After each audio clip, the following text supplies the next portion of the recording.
Welcome to TNPSC take it easy channel.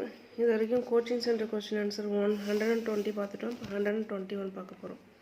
Bharathiyar எழுதிய உரைநடை இலக்கியங்கள்: ஞானரதம், சத்திரியின் கதை, தராசு. பாரதியாரின் இயற்பெயர் பாட்டுக்கொரு புலவன், நீடுதுயில் நீங்கி பாடி வந்த நிலா, தற்கால தமிழ் இலக்கியத்தின் விடிவெள்ளி, தேசிய கவி, மக்கள் கவி.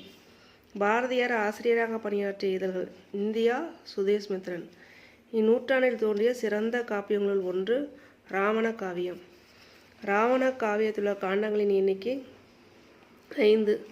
ராவண காவியத்தில் உள்ள பாடல்களின் எண்ணிக்கை 3100. ராவண காவியத்தில் உள்ள காண்டங்கள்: தமிழக காண்டம், இலங்கை காண்டம், இந்த காண்டம், பலிபுரி காண்டம், போர்க்காண்டம். புலவர் குழந்தை இயற்றிய நூல்கள்: ராவண காவியம், தீரன். இறந்தார் குறித்து இறங்கிப்படும் பாடும் துறை கையேறு நிலத்துறை. சோழ மன்னன் கிள்ளிவளவன் இறந்த இடம் குளமுற்றத்திலுள்ள அரண்மனை. மரக்கொத்தான் அப்ஸ்லையார் என்பவர் வெண்பார் புலவர். கலிங்கத்து பரணி. கடவுள் வாழ்த்து முதல் களம் பாடியது. ஈராக 13 பகுதிகளை உடையது. கலிங்கத்து பரணி 2 அடிகளால் ஆன தாலிசை என்னும் பாவகையால் பாடப்பெற்றது. 133. ஜெயகொண்டாரின் காலம் கிபி 12ஆம் நூற்றாண்டு. ஜெயகொண்டார் இயற்றிய நூல்கள்: கலிங்கத்து பரணி, இசை ஆயிரம், உலாமடல். பரணிக்கோர் ஜெயகொண்டார் என்று ஜெயகொண்டாரை பாராட்டியவர் பலபட்டடைய சொக்கநாத புலவர். ஜெயகொண்டார் 1ஆம் குலோத்துங்க சோழனின் அவை புலவராக இருந்தவர். மதுரையில் கோவில் கொண்டுள்ள சொக்கநாதரிடம் தமிழை தூது விடுத்ததாக கற்பனை செய்து பாடப்பட்ட நூல் தமிழ் விடு தூது. தமிழுக்கு 100 வண்ணங்கள் உள்ளன என்றது யாப்பரிகாரியில் கூறிய எழுத்து 13 என்ற நூற்பா. உமர புலவர் பிறந்த ஊர் நாகலாபுரம், தூத்துக்குடி மாவட்டம். தாமிரபரணியாறு, சிற்றாறு, கோதண்டராமாறு ஆகிய 3 ஆறுகள் கூடும் இடத்தில் அமைந்துள்ள ஊர் முக்குடல் என்றாயிற்று. தற்போது அவ்வூர் சீவலப்பேரி என்று அழைக்கப்படுகிறது. உமரப்புலவர் ஆதரித்தவளன் அபுல்காசம் மரக்காயார். சாமி வேதாச்சலம் என்னும் மும்மொழி புலவர் தம் பெயரை எவ்வாறு மாற்றிக்கொண்டார்? மறைமலை அடிகள் என்று மாற்றிக்கொண்டார். சூரியநாராயண சாஸ்திரியின் தன் பெயரை எவ்வாறு மாற்றிக்கொண்டார்? பரிதிமாற் கலைஞர்.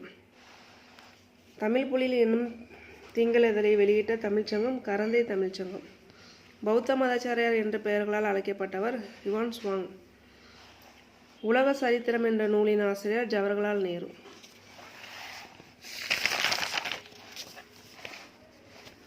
ஆசிய ஜோதி என்று அழைக்கப்பட்டவர் ஜவஹர்லால்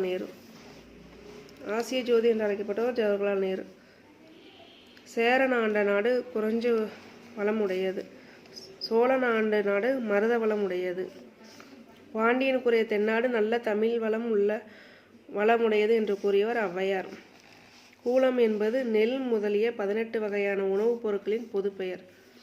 முக்குடூர் பல் என்பது தெய்வ நலனும் மக்களும் நலனும் கூறும் இரு சமய சைவம் வைணவம் பொதுநூல். முக்குடூர் பல் காப்பு செயல்களுடன் 176 பாடல்களை கொண்டது. திருச்செந்தூர் பிள்ளை தமிழின் ஆசிரியர் பகலிக்கூத்தர்.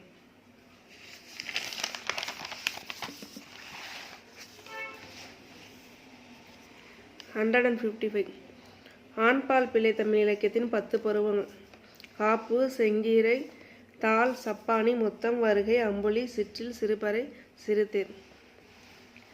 ஒரு சொல்லோ தொடரோ 2 பொருள் தருமாறு பாடுதல், இரட்டரை மொழிதல் அல்லது சீலடி அணி என்று கூறுவர். அழகிய சொக்கநாதர் இயற்றிய நூல்கள்: காந்தியம்மை, பிள்ளை தமிழ், காந்தியம்மை அந்தாதி. பாவலரேறு பெருஞ்சித்திரனின் இயற்பெயர் துரைமாணிக்கம்.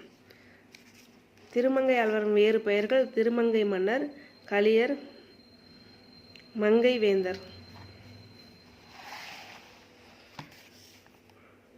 நாமக்கல் கவிஞர் வே. ராமலிங்கம் பிள்ளை எழுதிய நூல்கள்: என் கதை, மலைக்கள்ளன், திருக்குறள், புது உரை, தமிழன் இதயம், சங்கொலி, கவிதாஞ்சலி, காந்தாஞ்சலி, தமிழ்வேந்தன், அன்பு செய்த அற்புதம், அவளும் அவனும். 2020 கொஸ்டினாக பார்த்துருக்கோம். இப்போ 121லேருந்து 160 வரைக்கும் பார்த்துருக்கோம்.